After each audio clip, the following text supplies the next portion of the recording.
Donc on a Daniel Gélina dans la ligne numéro 2 contre Mario Gérard dans la ligne numéro 1.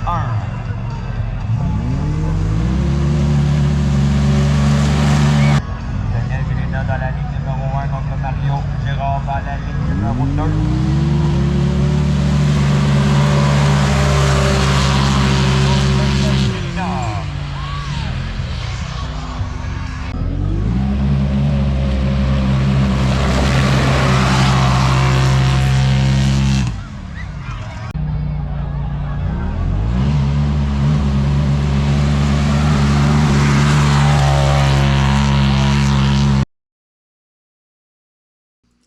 Hey guys, so the races didn't go quite like we planned. What I did was I cranked it to 93 octane using octane boost. Where's that can?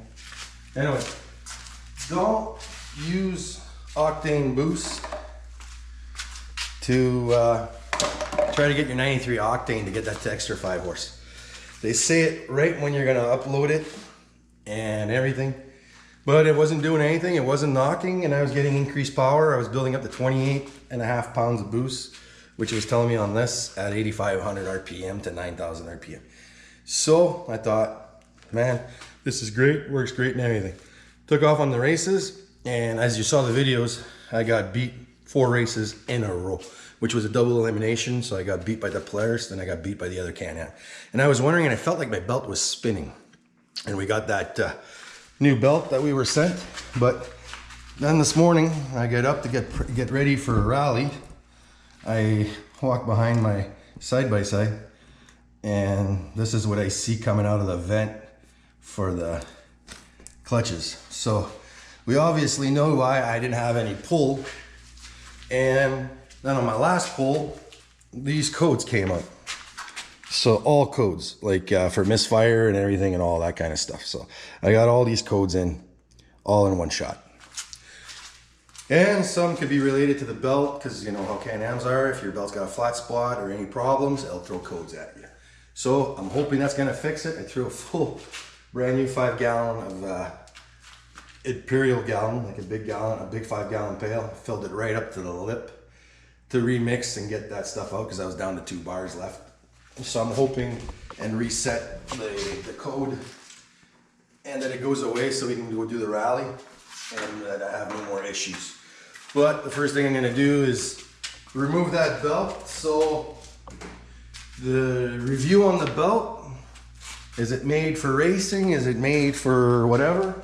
But I'm going to go back to proven, trusted G-Boost, world's best belts.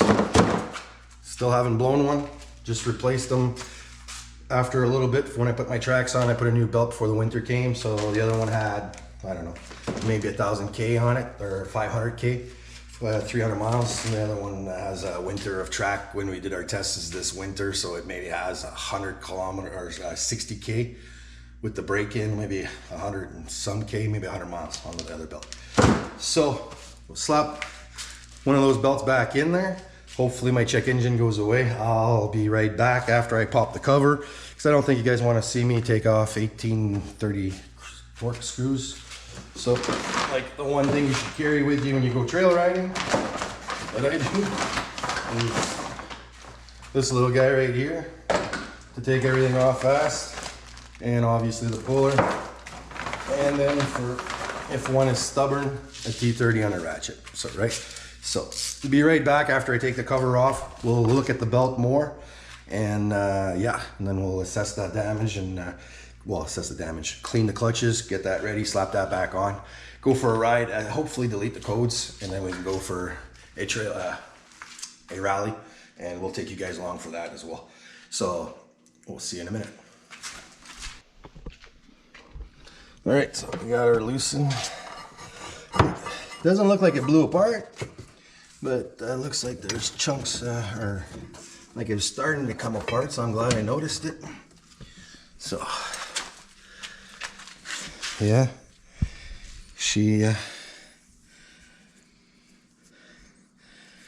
the cord is coming apart, as you can see here. Trying to look for, see if because I know I didn't rev it up to for starting because I don't have a launch control. So I know it engages at 2000, so I was keeping it about 1800 on the startups to make sure that it wouldn't engage. But yeah, one race, 4 races, and that's what it looks like. And basically I did the break-in. We did some local concession riding with it, and yeah, she's coming apart. So durability, I have to give it a negative review, on that boat. And we're gonna go back to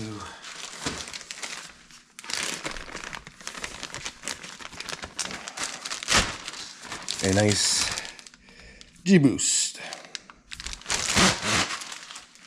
So let's slap this puppy back in, and as you know, the way you read it is the way you look at it. Here's how it goes in. So, but the clutches didn't get dirty, so I'm just glad it's just coming apart. I don't know if it's not like the dimension, the way it's sat on the clutch and everything. It looked like it was a nice fit, but it looked like, you see, I took that belt off easy. I can't even get my G-Boost belt back on with that much, so I think the belt stretched.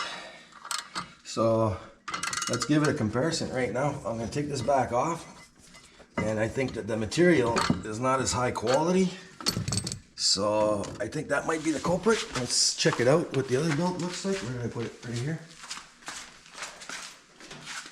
Because I can't get the like, it feels like this is way more stiffer belt, and doesn't look like the dimensions that it stretched. But this is a belt that's got way more mileage on it and went through a lot of mud holes, but the thickness of the sidewall bite, and this here looks like it's more of like a material that's just like softer. I don't know, but I find it it's easier to put on, so I gotta stretch this thing back out. So I'll crank this some more because I can't even get my belt on with the same. Oh yeah, and you guys don't forget to put a dime or a washer or a nickel so you don't scratch the side of your clutch. Let's see if this is better. But anyways, it's just like, I guess G-Boost and OEM belts, I've only blown one.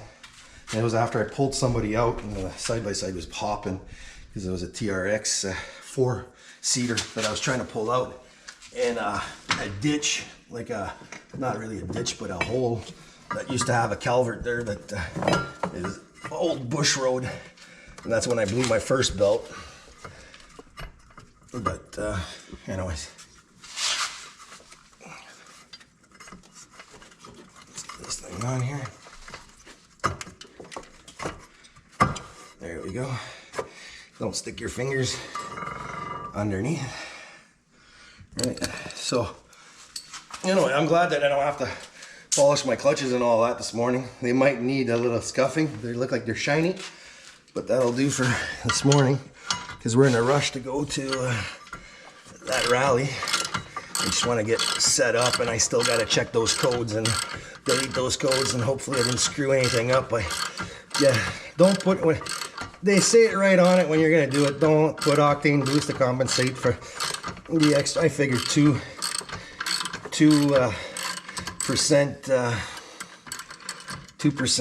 whatchamacallit there, octane wouldn't really matter, but I guess that it does. So yeah, don't make my mistakes.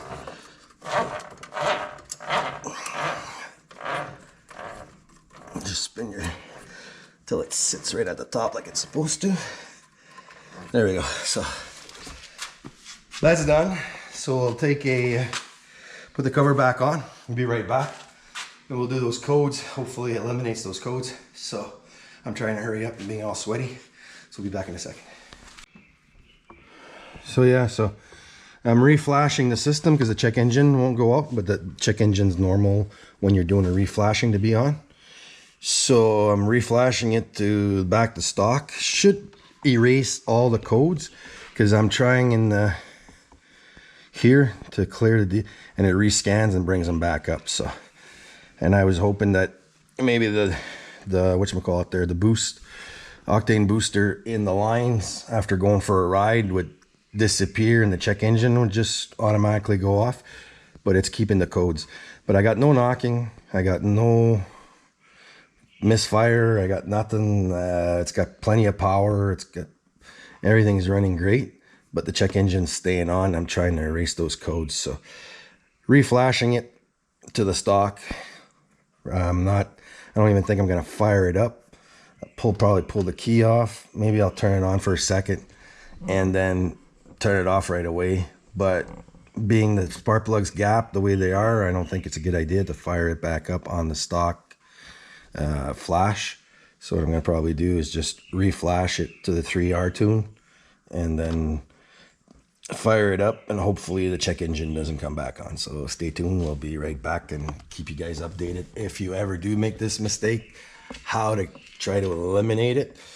Yeah, just start off by don't bother putting octane boost in these things, bad idea, and run what Evo tells you to run. And when you're flashing, it says with little stars on the sides, do not use octane boost. So yeah, that was stupid on my behalf, but anyways, I'll be back in a second. All right, so we're reconnecting. I didn't fire it up, and it's connecting to the, there it's scanned. Original factory 172 horsepower file. As you can see, let's see for the, let's go check for read for DTSs. No DTS is found with a little smiley face at the end. Check engine's gone, so I don't want to fire it back up with the spark plugs being gapped to not what they're supposed to be. So I'm just going to go back to the 3R tune for 91 octane. I'm going to click on that, scanning for control unit. Then we got that here. And we got it. It's connecting. Now it's downloading again. So we're going to repeat the process. It's going to download, then it's going to upload onto the ECU. So we'll be right back when that's done. But right now, no more check engine light. But I didn't fire it up for the check engine light to come on after, but there's no codes. So if you guys like have a problem with codes being up or whatever, and you're trying to find a way to reset it, just reflash right now. We'll know by the end I'm done with this. Once I'm done to reflash, well, you guys will see if this works or not, and then I'll give you guys a little way maybe to reset some codes that are being stubborn. So be right back, and in a second for you guys, probably another 7 or 8 minutes for me. I gotta put the exhaust little screen back on because we're going for trail riding and want to be between regulations. But I ended up dropping one of the bolts between the back of the tranny and the frame, and believe it or not, there's mud there, so I'm trying to scoop that out. So I'll be doing that while you guys are probably going to see this in a second. All right, be back in a second. All right, let's fire this thing up. It's rescanning. Just finished doing the update for the 93 code. Connected. Let's see, come on, scanning for control unit. It is on. There we go, 3R 91 octane. All right, let's go for, come on, stop scanning. DTS, scanning again. Why is it having a hard time reading it? There it is, read DTS. All the codes are back. DTS cleared. Oh my God. Maybe I should have fired it up with the other one. Let's hope the check engine doesn't come on. It came on. So it had cleared it.